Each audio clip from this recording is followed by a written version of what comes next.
बिहार की सियासत में एक बार फिर हलचल तेज हो गई। सवाल उठ रहा है, क्या राष्ट्रीय जनता दल बाहुबली नेता रहे मोहम्मद शहाबुद्दीन की पत्नी हिना साहब को राज्यसभा भेजने की तैयारी कर रही है? और अगर हाँ, तो इसके पीछे क्या है पार्टी का गणित? क्या है वो फार्मूला जिसकी चर्चा सियासी गलियारों में हो रही है? दरअसल मोहम्मद शहाबुद्दीन बिहार की राजनीति का एक बड़ा और विवादित चेहरा रहे। सीवान से कई बार सांसद रहे शहाबुद्दीन का प्रभाव सीमांचल से लेकर पूरे बिहार तक माना जाता था।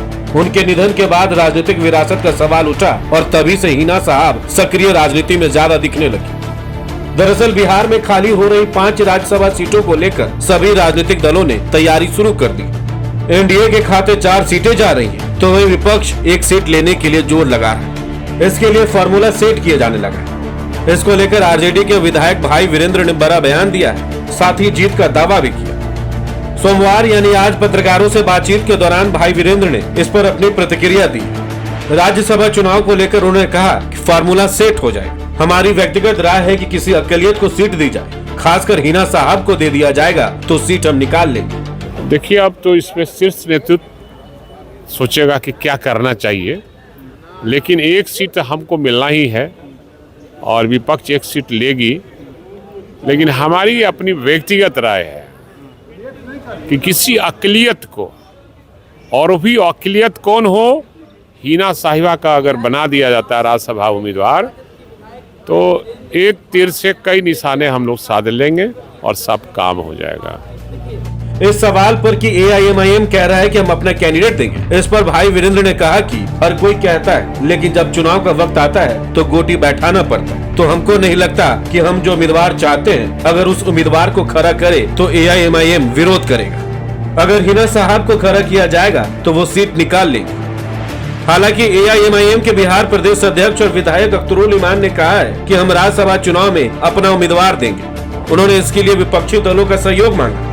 उनका कहना है कि सांप्रदायिक शक्तियों को रोकना है तो विपक्ष साथ ले। दरअसल राज्यसभा चुनाव के पहले प्रदेश का राजनीतिक समीकरण बदल सकता है। 9 अप्रैल 2026 को बिहार में राज्यसभा के 5 सीटें खाली हो रही। बिहार में इन सीटों पर अभी राष्ट्रीय जनता दल और जनता दल यूनाइटेड से 2-2 और उपेंद्र कुशवाहा के राष्ट्रीय लोक मोर्चा से 1 राज्यसभा सांसद। राज्यसभा जाने के लिए 41 विधायकों की जरूरत 1 सदस्य को होती है।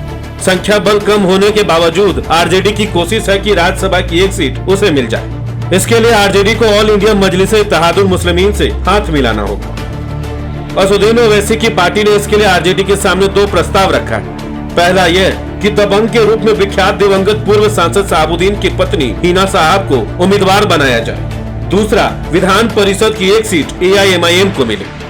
आपको बता दें कि राज्यसभा चुनाव लड़ने वाले उम्मीदवारों को 10 विधायकों को प्रस्तावक बनाना होता है। इस चुनाव में विधायक ही वोट डालते हैं। प्रत्येक विधायक का वोट 100 के बराबर होता है। जीतने के लिए उम्मीदवार को कुल वोटों का 1/4 प्लस 1 वोट प्राप्त करना होता है। इस तरह से बिहार से राज्यसभा जाने वाले उम्मीदवारों को 41 वोट की जरूरत होगी। यह संख्या फिलहाल महागठबंधन के घटक दल आरजेडी के पास नहीं है। विधानसभा चुनाव में महागठबंधन ने एआईएमआईएम को अपने गठबंधन में जगह नहीं दिया था। बता दें कि राज्यसभा में जेडीयू कोटे से बिहार के पूर्व मुख्यमंत्री कर्पूरी ठाकुर के बेटे रामनाथ ठाकुर और वरिष्ठ पत्रकार हरिवंश नारायण सिंह सदस्य हैं। रामनाथ ठाकुर केंद्रीय मंत्री भी, उन्हें फिर से राज्यसभा में भेजा जा सकता है। इधर हरिवंश राज्यसभा के उप सभापति।